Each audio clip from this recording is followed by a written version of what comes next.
êxitos e insucessos. Sei viver em penúria e sei também viver em abundância. Paulo.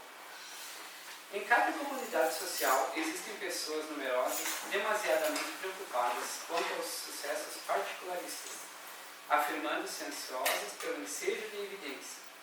São justamente as que menos se fixam nas posições de destaque, quando convidadas aos postos mais altos do mundo, estragando desastradamente as oportunidades de elevação que a vida lhe confere. Quase sempre, os que aprenderam a suportar a pobreza é que sabem administrar com mais propriedade os recursos materiais. Por esta razão, um tesouro amontoado para quem não trabalhou em sua posse é, muitas vezes, causa de crime, separatividade e perturbação.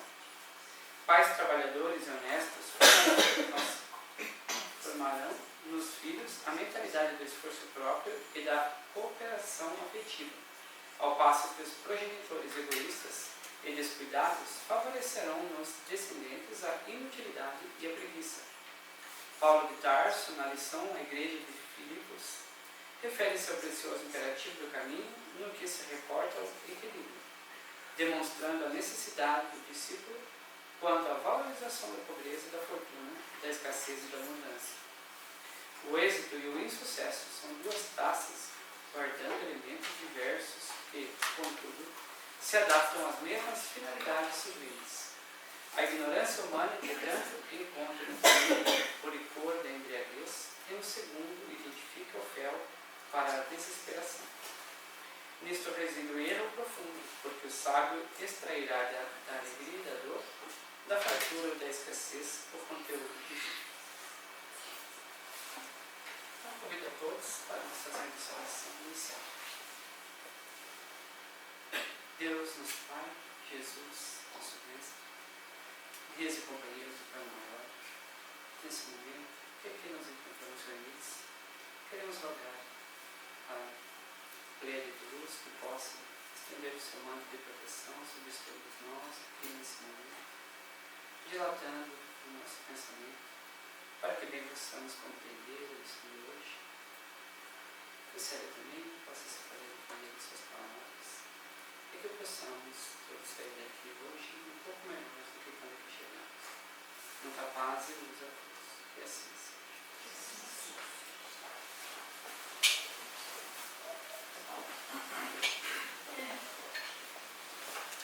Boa noite a todos. E a mensagem, por acaso, saiu dos pais também. Né? Hoje é dia dos pais, eu quero cumprimentar todos os meus pais. E é importante que a gente utilize a data também para fazer alguma meditação, pensarmos sobre o assunto, falarmos sobre ele. Eu peguei a questão 582 do Livro dos Espíritos, o livro Nos Domínios da Mediunidade, de André Luiz e Chico Xavier, e no site queconceito.com.br. O Livro dos Espíritos e o livro de André Luiz por Chico Xavier, Nos Domínios da Mediunidade. A data do Dia dos Pais, o primeiro registro que nós possuímos é uma tábua de argila de mais de 4.000 anos, no final da Era do Bronze, pela escrita cuneiforme, lá da Babilônia. Um jovem escreveu na argila, desejando sorte, saúde e vida longa ao seu pai. Então foi o primeiro cartão do Dia dos Pais que nós temos registro. De lá até aqui percorremos um longo espaço, mas por causa de um pequeno registro arqueológico, nós temos um retrato, 4.000 anos depois, de que um filho e um pai comemoraram um dia qualquer e o filho escreveu o que ele desejava para o pai dele. Essa relação é muito mais antiga do que essa tabuinha. Ela simplesmente retrata um dia na história. Aqui no Brasil, o primeiro Dia dos Pais foi comemorado no dia 16 de agosto de 1953, por iniciativa de um jornalista chamado Roberto Marinho, que naquele dia queria incentivar a venda do seu jornal, que acabou ficando conhecido como o Globo, e que virou o canal de televisão que nós conhecemos hoje. Ele ficou muito impressionado com o que aconteceu com as vendas do jornal no Dia das Mães e tentou colocar a data do Dia dos Pais como mais um dia no comércio. O Dia dos Pais não repercute como repercute o Dia das Mães, mas ele tem a sua importância, talvez principalmente para os pais.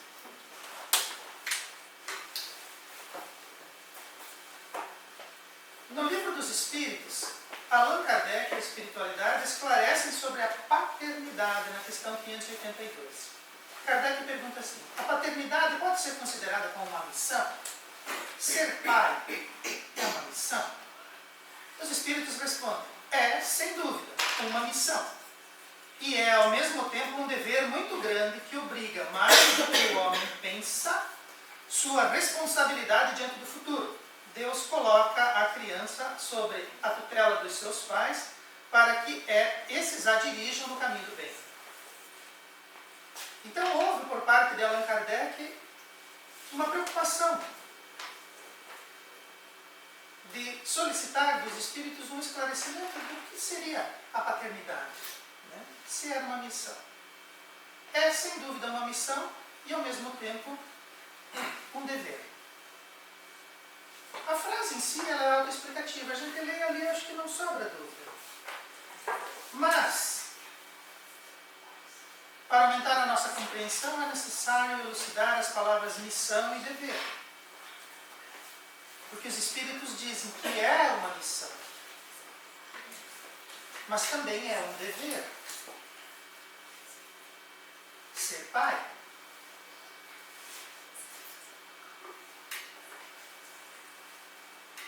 O que significa missão? A missão subentende que alguém tem alguma incumbência do qual não pode se desvincular sem romper com aquele que a determinou. Então, quando nós recebemos uma missão, alguém nos dá uma incumbência. E nós não podemos simplesmente não fazer aquilo ou abandonar aquela incumbência. Para que nós nos desvinculemos da nossa missão, ou nós a cumprimos, ou nós vamos romper, ou nós vamos fugir daquele compromisso junto à pessoa que determinou. A missão pode ser uma ordem ou um encargo, demandado por alguém em cargo superior que o poder demanda. Então, alguém que pode mandar, manda. Alguém que recebe o encargo, cumpre. E essa pessoa está em uma posição de superioridade e pode mandar. A missão pode ou não ter um prazo para a conclusão, sendo sempre o cumprimento de um dever. Olha ali de novo. Nós recebemos uma missão e temos que cumprir um dever. E a palavra missão deriva do latim enviar. Então, se nós olharmos pela resposta que os espíritos deram para Kardec, alguém que manda determinou que nós viéssemos como pai, e nós não temos como demandar sem cumprir, e isso para nós se transforma num dever. Mas depois nós vamos entrar mais nesse dever. E a palavra vem do latim que significa enviar. Então nós saímos sim da espiritualidade com uma missão que também é um dever. A nossa missão é vir. E quando aqui chegamos, talvez tenhamos ou não pais. Talvez tenhamos ou não um pai. E, ao nosso turno, nós deixamos de ser filhos para nos tornarmos pais e mães, ou, como na data de hoje, ser pai. Então a palavra missão, ela encerra um conteúdo muito profundo e muito complexo, de muita responsabilidade, e os Espíritos dizem para Kardec que sim, é uma responsabilidade muito maior do que nós homens imaginamos ser. E Deus pode nos mandar. E nós saímos da espiritualidade com uma missão tácita. É para vir aqui e sermos pais. E nós recebemos tudo o que precisamos para sermos pais. Inclusive, filhos. E daí, lá nos 10 mandamentos, também foi colocado assim, honra teu pai e tua mãe. Então nós temos 2 instantes na nossa vida de homens. O instante em que nós vamos honrar o nosso pai, e o instante em que nós seremos honrados como pai. Ou não. Talvez a gente se cumpra nessa missão, e talvez aqueles que vieram antes ou aqueles que vêm depois não cumpram nenhuma e nem outra. Mas nós recebemos a incumbência diretamente de Deus. É com Ele que eu vou me ver. Se eu não cumprir a missão, quem me mandou é que vai me cobrar.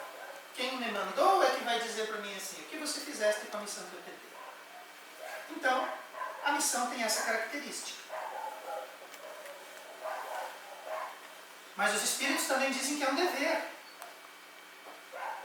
E a palavra dever se refere a uma obrigação que pode não estar de acordo com o desejo da pessoa.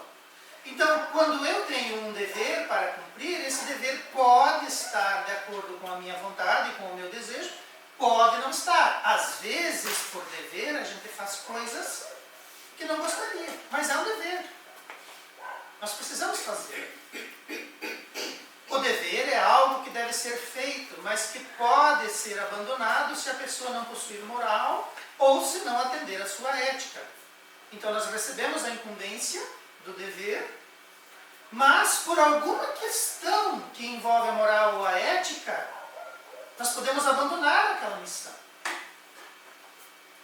Isso é possível.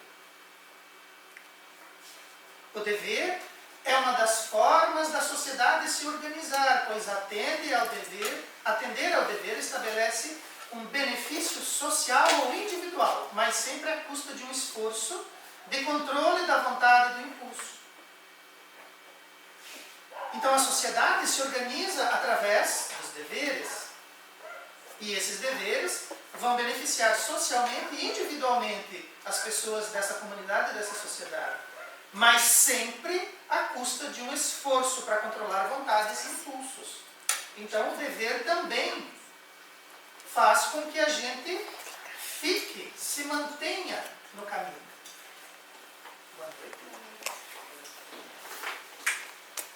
Então nós temos a missão e temos o dever de cumprir a missão. Então a missão implica num dever.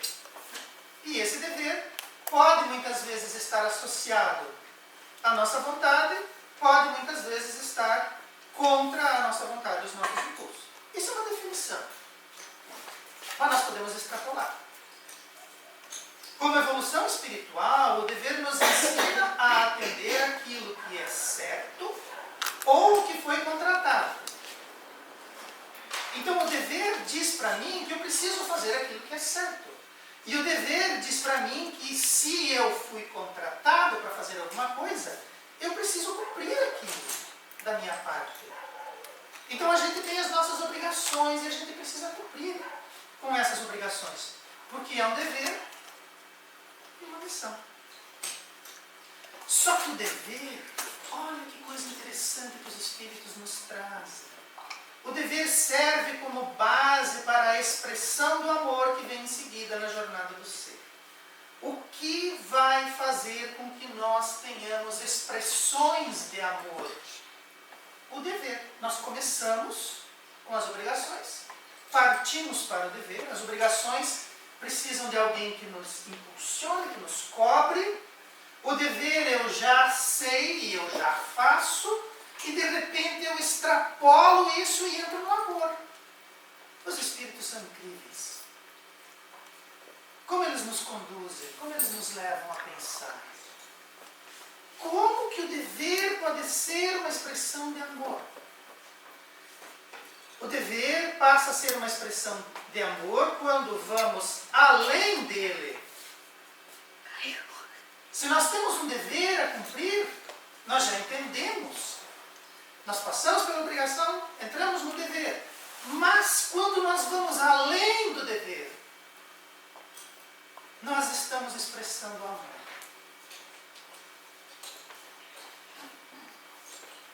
E o amor é uma expressão do qual nós ainda estamos praticando, mas que nós ainda não conseguimos lográ-lo, nós não conseguimos chegar perto, atingi-lo. Ainda falta caminho.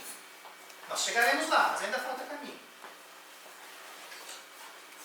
Como que nós, ultrapassando o dever, expressamos o amor? Eu tenho o dever de cuidar do meu filho. Existe um contrato ali que diz que eu preciso cuidar do meu filho. Mas eu não faço só o meu dever em relação ao meu filho, eu faço muito mais.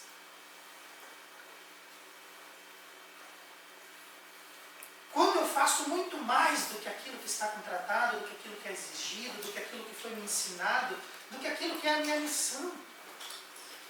Em qualquer área. Hoje nós estamos falando de pais e filhos, mas em qualquer área. Eu estou expressando amor. Lá no nosso trabalho nós temos um dever. Quando nós cumprimos esse dever, está certo. Mas se eu vou além do meu dever, eu estou amando aquilo. Na minha sociedade também. Existem deveres que eu preciso fazer. Mas quando eu vou além desses deveres, quando eu ultrapasso isso, quando eu entendo a grandeza, não é mais só o dever. É algo mais. Então nós vamos entender o amor quando nós entendermos missão, dever e extrapolarmos isso. Formos além, caminharmos mais, nos dedicarmos mais. Aí sim, nós estaremos em expressões de amor. O Cristo já disse, se alguém convida você para fazer uma viagem de 1000 léguas, caminhe mais. Se alguém precisa de 1000 dias, dê mais. Se alguém precisa de 1000 moedas, dê mais. Mas vá além do dever, vá além da missão, para expressar o amor, para sentir o amor. André Luiz, no livro Nos Domínios da Mediunidade, esclarece que a paternidade e a maternidade, ele elenca os dois, dignamente vividas no mundo. Ser pai e ser mãe de forma digna constitui sacerdócio do mais alto para o espírito reencarnado na Terra, pois através dela, da paternidade e da maternidade, a regeneração e o progresso se efetuam com segurança e clareza. Nós não estamos caminhando para o mundo de provas e expiações, para o mundo de regeneração? Estamos. E olha o que André Luiz diz. A regeneração e o progresso.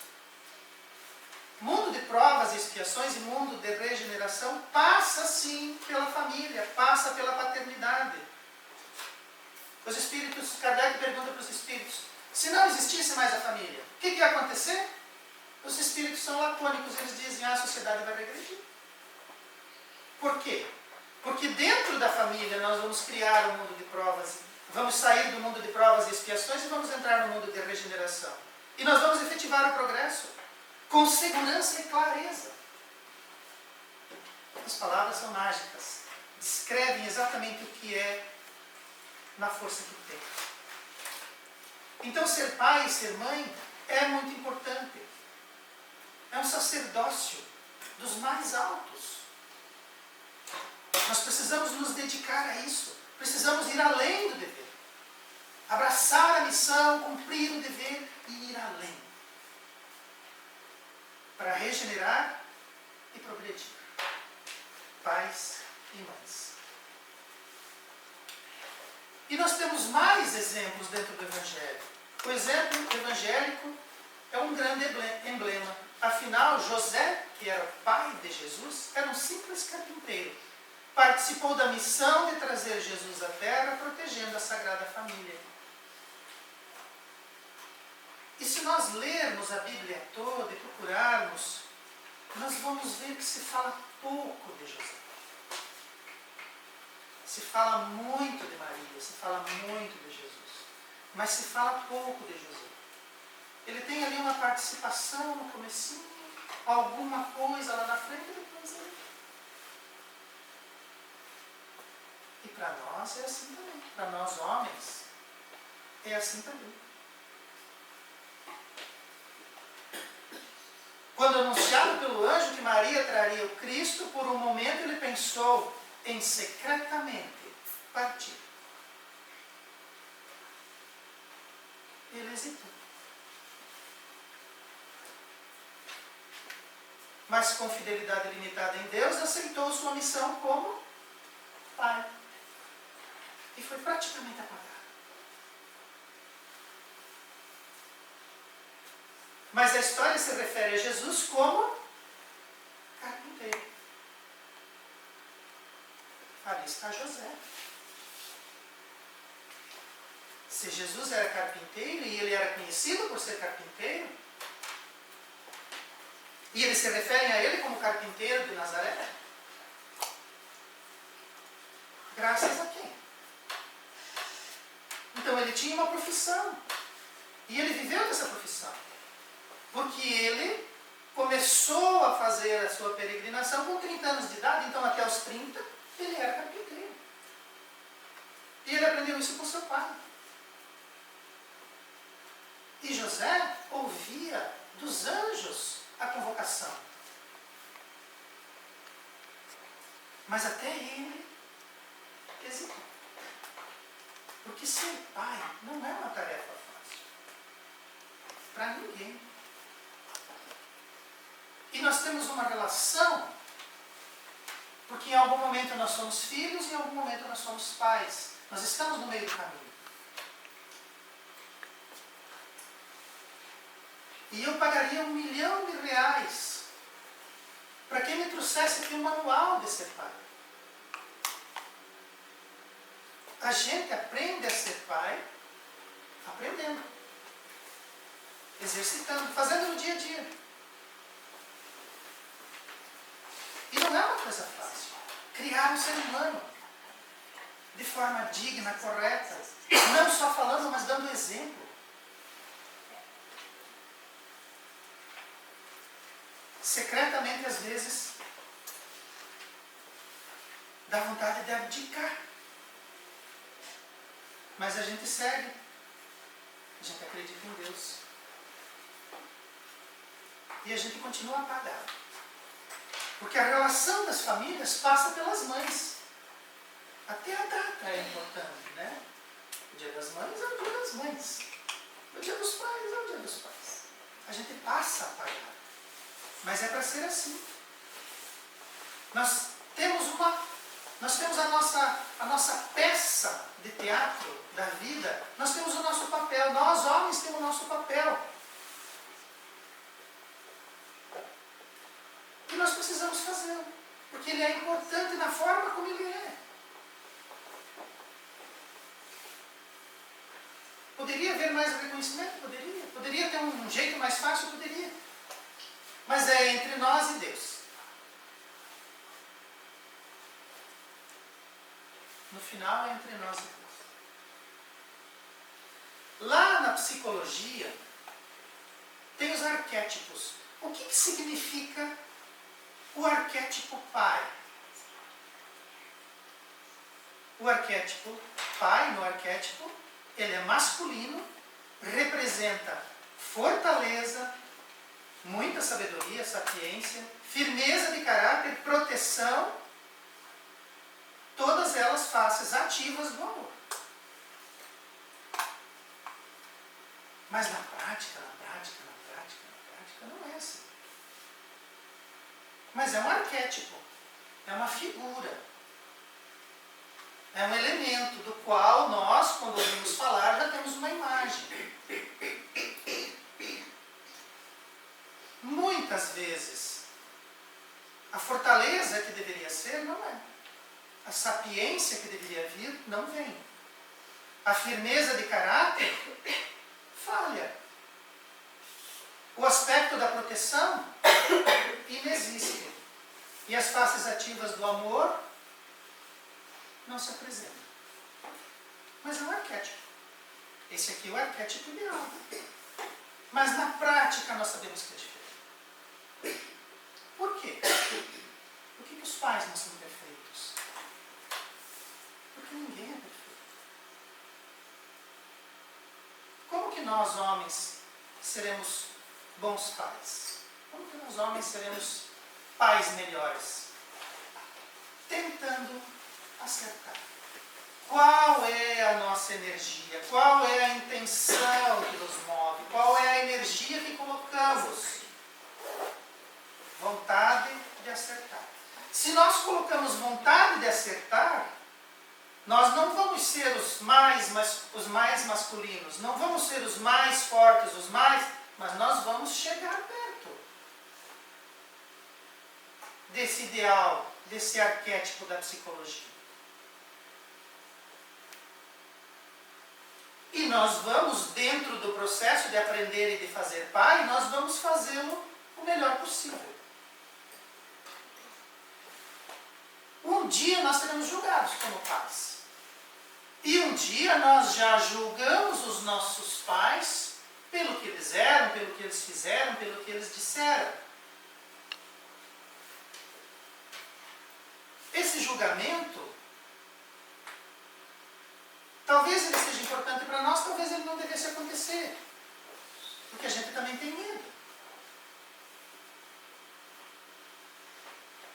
Tentamos acertar, tentamos fazer direito, mas talvez os nossos filhos no futuro digam coisas sobre nós que, se tivessem dito talvez antes, mais jovens, a gente talvez mudasse, fizesse diferente, fizesse melhor.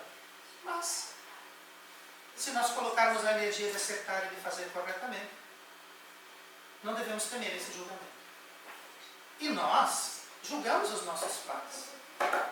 Mas nós precisamos ter cuidado. Porque foi outra época. Foi outro momento. Foi outra sociedade. Talvez eles fizeram o melhor. Talvez a gente fique chateado com eles, talvez a gente cobre coisas deles. Mas talvez eles estavam fazendo o melhor. A gente não pode exigir das pessoas aquilo que elas não estão preparadas para dar. Ou aquilo que elas não sabem dar, ou que não podem dar. Talvez aquilo que elas possam dar a gente não queira. Talvez aquilo que a gente exija eles não têm capacidade de dar. Por isso que lá no mandamento diz honrar. Tolere, aceite. Não foi perfeito, mas é o que há. Vamos ser gratos por isso. Por essa razão o mandamento diz honrar, honrar, honrar. Ah, mas eu tenho muitas diferenças em relação ao meu pai. A frase é honrar. E quando os pais estão em casa, muitas vezes tudo que eles precisam para se renovar as suas forças, é um afago das suas queridas princesas ou uma boa conversa e um abraço dos seus melhores amigos, os filhos já crescidos. Quando a gente tem os filhos, quando a gente tem a família, os períodos difíceis passam mais fácil. Quando a gente está com eles, quando a gente tem um momento, quando a gente percebe no que eles se transformam, quando a gente percebe as atitudes deles, a gente percebe que tudo vale a pena. E a gente se renova com isso. Às vezes a gente só quer saber que eles estão bem.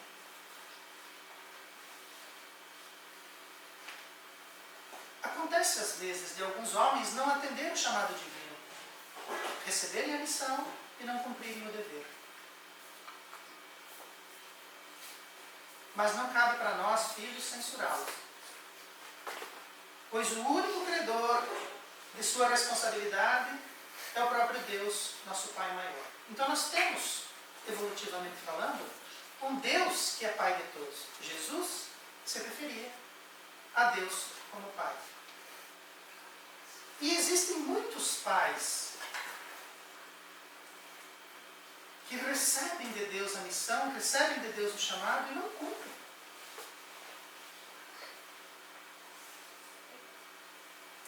E nós, filhos, ficamos sem pai.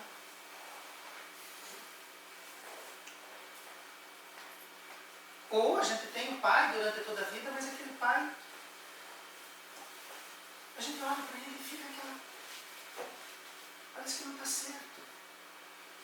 Oh, meu pai podia ser melhor, meu pai podia ser mais carinhoso, ele podia ser mais presente. A gente exige, a gente gosta de exigir, né?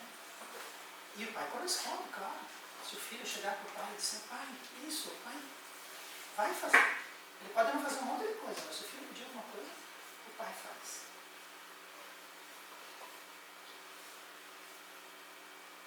Agora, mesmo que nós não tenhamos os nossos pais da forma como nós queremos, ou que os nossos pais não cumpriram a missão integralmente, não cumpriram o seu dever, jamais vai nos faltar exemplo de figura masculina, e essas figuras serão tão importantes quanto o pai, se esse estivesse presente. Eu, por exemplo, adotei o meu sogro. E não pedi nem licença, né? Cheguei. Foi a minha figura.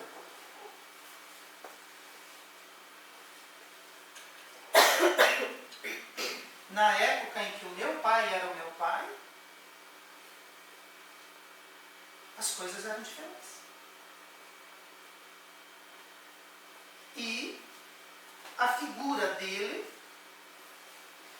não cumpriu integralmente a missão até o fim.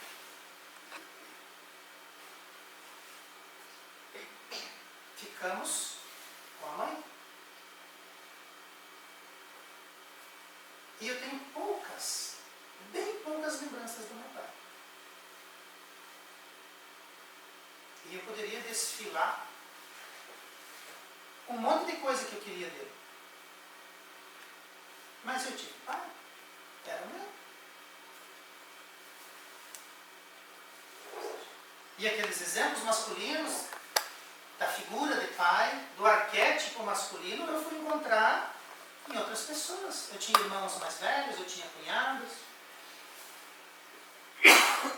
Quando eu me elegi para buscar uma família para mim, eu adotei o meu sogro.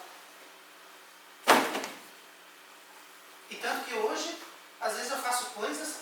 Hoje, por exemplo, a Simone disse assim, você vai no mercado, ó, o senhor Maria já trouxe um monte de coisa, não sei o quê. Faço igualzinho. Mas eu acho que está certo. Né? Se o exemplo veio dali, ótimo. Mas eu acho que está certo, eu faço assim. Então essas figuras, elas vêm para nós, para nos suprir. Porque, mais uma vez, nós somos criaturas falíveis, nós somos criaturas em processos evolutivos, e o pai não é perfeito, como ninguém é perfeito.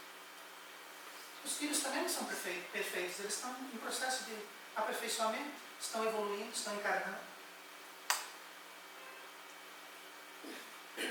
E nós precisamos entender essas relações como espíritos. E a grande sacada, porque daí eu tinha aquelas perguntas que todos nós temos, né? Por que aconteceu isso com o meu pai? Por que o meu pai foi como foi? Por que a situação se desencadeou dessa maneira? E aquilo era um... Eu queria saber, queria perguntar, mas eu não podia perguntar para ele, porque ele morava longe, estava distante, as nossas relações eram muito superficiais. Nunca perguntei para ele isso. Mas como eu sempre fui um cara de muita sorte, um dia uma entidade chegou para mim e disse assim, olha, se você quer entender o teu pai, imagine que ele é um homem como você. Nossa, aquilo foi revelador. Porque naquele processo que eu estava me construindo, eu sentia um monte de coisa. E se ele era igual a mim enquanto homem, ele também sentia. Ele sentia aspirações, desejos, inseguranças, ele tinha um monte de coisa dentro dele. Então eu deixei de olhar ele como pai e olhei ele como um homem, assim como eu. Depois, mais tarde, esse conceito evoluiu e eu vejo ele como um espírito, assim como eu. E a gente tem que tomar um cuidado muito grande quando a gente avalia os outros. Porque da nossa perspectiva, nós nunca vamos conseguir abarcar tudo. Nós não vamos conseguir enxergar tudo. Então, da minha ótica, do meu ponto de vista, talvez o meu pai faliu. Em relação a mim. Não posso falar pelos meus irmãos, meus outros irmãos. Da minha ótica, talvez o meu pai, na minha avaliação, faliu. Mas na ótica de Deus, de repente, ele concluiu tudo com êxito. Porque eu não sei que missão ele recebeu. Até onde eu dever que Deus cobrava dele. Então eu preciso ponderar essas coisas e honrar a figura do meu pai. Quem pode censurá-lo é Deus. E é bem possível que Deus não vá ser cruel, e é bem possível que Deus vai lhe dar outra chance. Quem sou eu, na ordem do dia, para interferir nisso ou avaliar pesadamente? Mesmo porque Deus me deu outras figuras masculinas para que me servissem de pai. A doutrina espírita, trazendo a compreensão de que os laços de amor são mais fortes que os biológicos, coloca os pais em posição de reverência. Então, o meu sogro não tinha nenhum laço biológico comigo. Mas, com certeza, e eu vi isso depois, tinha laços espirituais. Laços de amor. Então eu vou extrapolar o meu dever de filho. Vou ir além. Eu não vou cumprir só o dever. Porque ele, o meu pai, tinha a missão de pai. Mas eu, enquanto filho dele, também tinha a missão de filho. E o dever de filho. E eu vou cumprir integralmente a minha missão e o meu dever de filho e vou extrapolar isso e vou amar o meu pai. Mesmo que na minha avaliação ele me falte. Então a doutrina espírita nos coloca dessa maneira. Espíritos em evolução, vivendo papéis importantes, auxiliando aqueles que vêm, auxiliando aqueles que estão e nos dizendo que nós temos missão, dever e que devemos extrapolar, aumentando para o amor. Eu fui além do meu dever de genro e coloquei o meu sogro na condição de meu pai também. E extrapolei o meu dever. Fui além. Exigi dele e dei para ele amor. Sob esse aspecto, é bem possível que todos nós três homens nessa relação, tenhamos evoluído bastante. Se não fomos perfeitos, paciência ninguém é. Chegaremos lá. Muitas vezes os pais são aqueles que seguram as emoções e as lágrimas para passar aos filhos a firmeza e a segurança de que tanto precisamos.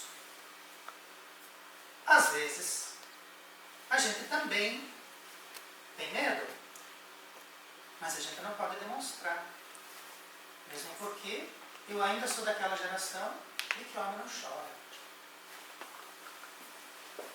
Às vezes a gente treme, mas não dá para mostrar que a gente treme. A gente tem que ficar seguro, a gente tem que demonstrar segurança, firmeza. Você tem que estar ali na hora em que você é exigido. Mesmo porque a relação maior é entre a mãe e o filho. O pai é só de vez em quando. Desde José, que ajudou a criar Jesus, é assim. Quando se fala em família, se imagina as mães, se imagina os filhos e as mães, se imagina toda essa relação. E o pai é só o pai. Mas é assim. O pai entra na hora que ele precisa entrar. Fez o que fez, volta para outra escuridade. E comemora o segundo domingo de agosto como pai. Fica clara então a missão sagrada e divina atribuída aos pais biológicos e adotivos. Pai é pai. Porque você chama de filho. Tu não diz adotivo. Você não diz filho adotivo. Você diz filho. E nessa relação, sendo adotado ou biológico, você tem missão e dever. E como pai, nós devemos extrapolar o dever e amar. Seja filho biológico, seja filho adotivo. E aqueles que nos adotam, como seus filhos, a relação é a mesma. Porque não há como se fazer só o que devemos. Não vamos conseguir. Em relação a filhos, não vamos conseguir. Nós vamos extrapolar e vamos amar. Eu diria até, inclusive, que a gente, como homem, só entende essas coisas quando tem o próprio filho. Existem coisas, lugares e sensações dentro de nós que só o filho arranca. Só o filho mexe. Ninguém mais. E a gente, em segundo plano, quietinho, vive isso muito intensamente. Afinal, os pais são peça fundamental no destino reencarnatório dos espíritos sob sua tutela. Nós somos peça fundamental, sim. Olha o que Kardec recebeu de resposta dos espíritos. A nossa responsabilidade é muito maior do que nós imaginamos. Nós somos peça fundamental no destino reencarnatório dos espíritos sob a nossa tutela. E na proteção do lar, que somente a mulher pode gerar. Então existe um lar. Só existe esse lar porque a mulher gera. A grande peça desse quebra-cabeça, as grandes figuras, são a mãe e os filhos. Mas nós temos a função de proteção, de zelo, de cuidado. E nós vamos ficar em segundo plano. Aos pais o papel menor, mas não menos importante. Essa é a nossa missão. Dentro dessa missão existem deveres. E nós devemos cumprir com os deveres e ir além. Esse é o nosso papel. Como homens, como pais, esse é o nosso papel. É um pequeno papel na ordem do dia, mas ele não é menos importante. E mesmo porque, dentro de um processo evolutivo, nós vamos assumir as duas personalidades, masculina e feminina, e vamos ser também, ao nosso turno, pais e mães.